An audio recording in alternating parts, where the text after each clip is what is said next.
നിതിൻ രാജിന്റെ വിഷയത്തെക്കുറിച്ച് നമ്മളിപ്പം കണ്ടതാണ്. സമരം പല ജില്ലകളിലും സമരം പുറത്തു വന്നപ്പോൾ എത്ര പേരാണ് ഇവിടുത്തെ SC ജനതയെ സപ്പോർട്ട് ചെയ്തുകൊണ്ട് 56 സംഘടനകളുടെ നേതൃത്വത്തിൽ സമരം നടന്നു പറയുന്നത്. 56 സംഘടനയ്ക്ക് ഇത്രയും ജനമേ ഉണ്ടായിരുന്നുള്ള ഓരോ ജില്ലയിലും. അല്ല, എനിക്കൊരു സംശയമാണ്.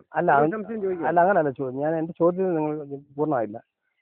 ചാനൽ ചർച്ചയിൽ പലരും വന്നിരുന്ന് പറഞ്ഞു, ലളിത സംഘടനയിലുള്ള ലളിതരും പട്ടികജാതി പട്ടികവർഗ പിന്നോക്ക ആദിവാസികൾക്ക് ഇതുപോലെ ടൗണിലും മറ്റുള്ള പൊതു ഇടങ്ങളിൽ ഇറങ്ങി സമരം ചെയ്യാൻ പാടില്ല, അവർക്കത് നിഷിദ്ധമാണെന്നാണ് പറഞ്ഞത്. അതായത് ഒരുപാട് പേരുടെ നമ്മൾ പേരെടുത്ത് പറയുന്നില്ല.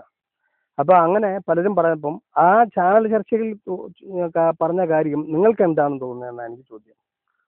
അതൊരു ദാസ്യമാണ്. ലളിതർക്ക് പാടില്ല എന്നാണോ ഉദ്ദേശിക്കുന്നത്? അല്ല, ഈ പറഞ്ഞവരുടെ ഒരു ദാസ്യമാണ്. കാരണം ജാതിയാണ് വിളിക്കും.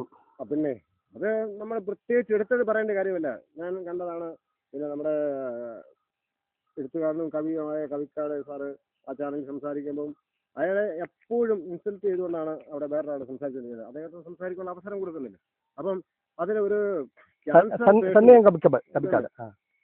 ക്യാൻസർ പേഷ്യന്റിനെ നിങ്ങൾ തിരിച്ചറിഞ്ഞില്ല എന്ന് പറയപ്പെടുന്നത് എന്തായാലും ശരി തന്നെ. ഒരു രോഗിയെ തടയുവാനോ അല്ലെങ്കിൽ പാല് കൊണ്ടുപോകുന്ന പത്രം കൊണ്ടുപോകുന്നവരോ ഒരു വിഭാഗത്തിനോ യാതൊരു വിധമായ തടസ്സങ്ങളും ഇന്ന് വരെ ഉണ്ടായിട്ടില്ല, ഉണ്ടാക്കത്തുമില്ല. അത് യാദൃശ്യമായി ഒരു ഇന്ത്യൻ പൗരന് അറിയാവുന്ന വിഷയമാണ്. എല്ലാ സംഘടനകൾക്കും എല്ലാ രാഷ്ട്രീയ പാർട്ടികൾക്കും അറിയാം.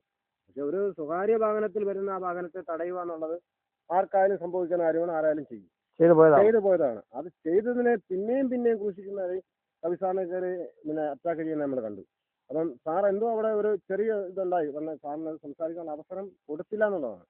അപ്പം ഒരു പ്രൈവറ്റ് വണ്ടിയിലോ അല്ലെങ്കിൽ ഒരു സ്വകാര്യ വാഹനത്തിൽ വരുന്ന ഒരാളെ കൈ കാണിച്ച് വണ്ടി നിർത്തി ഇന്ന സംഭവമാണെന്ന് പറഞ്ഞപ്പോൾ അത് അറ്റാക്ക് ചെയ്ത് മുന്നോട്ട് പോവുകയാണ്. അപ്പം ഒരു ആംബുലൻസ് വിളിച്ചു, അല്ലെങ്കിൽ അതിന്റെ മുന്നിൽ ഒരു പേപ്പറിൽ എഴുതി ആശുപത്രി എന്ന് എഴുതി ഒട്ടിച്ചിട്ട് വരികയാണെങ്കിൽ തന്നെയും നമുക്കത് മനസ്സിലാക്കാൻ കഴിയും. അതുപോലും ചെയ്യാതെ വന്നതിന് നമ്മൾ എന്ത് പറയും? അപ്പം ഇവിടുത്തെ ഒരു നിശ്ചയദാർഢ്യമുണ്ട്. ദളിതന് എന്ത് വിഷയമുണ്ടായാലും നിതിൻ രാജ് അല്ല ഇനി ഏത് രാജ്യം മരിച്ചെന്ന് പറഞ്ഞാലും ഇപ്പൊ തന്നെ എത്ര ദിവസമായി അറസ്റ്റ് ചെയ്തിട്ടില്ലല്ലോ.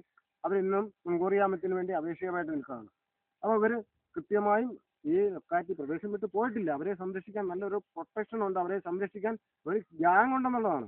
അപ്പോൾ ഒരു ദളിതനൊരു വിഷയം ഉണ്ടായാൽ അത് ചോദിക്കുവാനോ പറയുവാനോ സർവേര് അട്ടപ്പാടി മധുവിന്റെ വിഷയമായാലും ഈ പറയപ്പെടുന്ന ഓരോ വിഷയങ്ങളും നമ്മൾ പഠിക്കുമ്പോഴും നമുക്ക് മനസ്സിലാകാൻ കഴിയുന്നത് ദളിതൻ ഇത് മാറണമെങ്കിൽ ഇത്തരമായ വിഷയങ്ങളിൽ നിന്നും നമുക്ക് മോചനം ഉണ്ടാകണമെന്നുണ്ടെങ്കിൽ ദളിതൻ ഐക്യപ്പെടണം.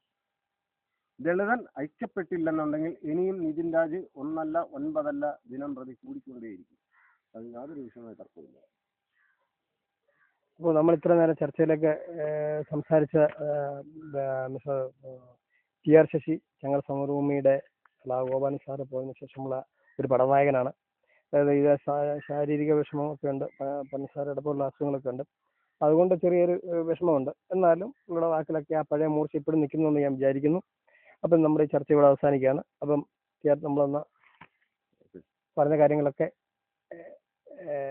ഒരു മുന്നേറ്റം ഉണ്ടാകട്ടെ ലളിതരുടെ എന്ന് ഞാനും വിചാരിക്കുന്നു, വിശ്വസിക്കുന്നു. ഉണ്ടാവട്ടെ. ഇതിനൊക്കെ തീപ്പൊരി വാരിയിട്ടത് വേടൻ എന്നൊരു വ്യക്തിയാണ്.